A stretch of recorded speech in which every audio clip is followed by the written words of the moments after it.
Pinceladas de arte. Distribuição Sinapse. Tintoretto ilustrou em sua pintura O Lava-Pés uma passagem do Evangelho de São João em que Jesus lava os pés de seus discípulos. A pintura desse fragmento da Bíblia serviu para Tintoretto demonstrar que era um grande pintor.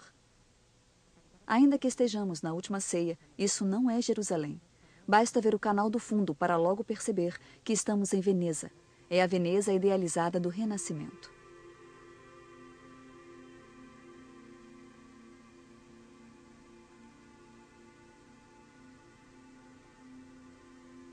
Em cima de uma mesa observamos um pedaço de pão e uma taça.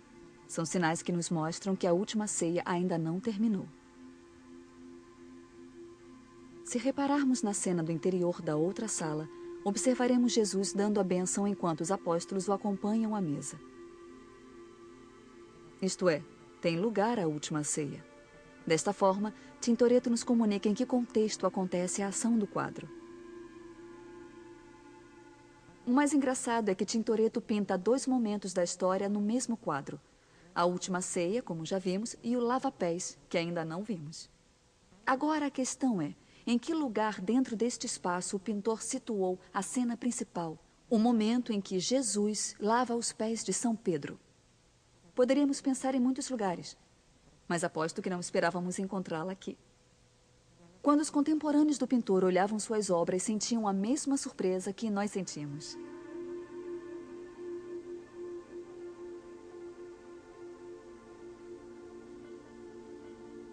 Um dos apóstolos está prestes a molhar o pé de Pedro, enquanto este levanta a mão e observa Jesus, que de joelhos lhe indica com o dedo onde deve colocar o pé.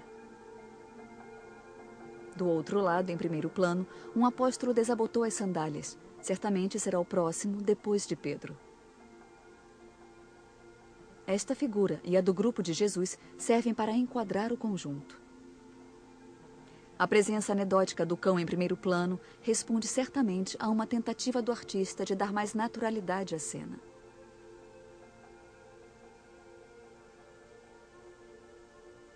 Em um segundo plano, outro discípulo acaba de vestir-se depois que Jesus terminou de lavar-lhe os pés.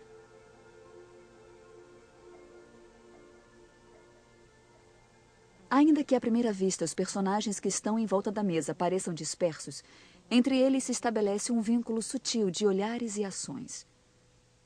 Um dos personagens sentados observa o que se veste, enquanto que mais dois parecem conversar entre si.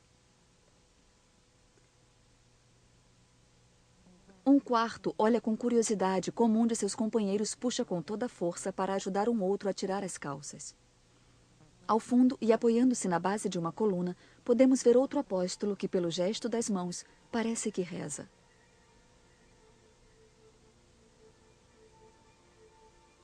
Ainda mais ao fundo está o 12º apóstolo. Poderia ser Judas Iscariotes, que depois do lava-pés saiu para trair seu mestre.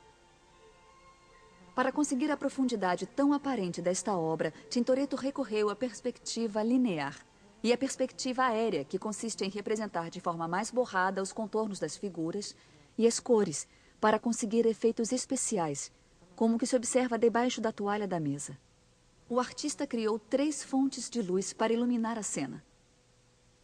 Um foco lateral ilumina o rosto de Jesus.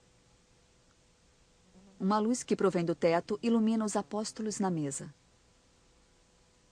E, finalmente, uma luz muito mais fria ilumina a cidade, de tal forma que parece distanciá-la da sala onde tem lugar a ação. A composição desta pintura está pensada para ser vista da direita, como deveria ser contemplada em sua localização original, na igreja de San Marcuola de Veneza.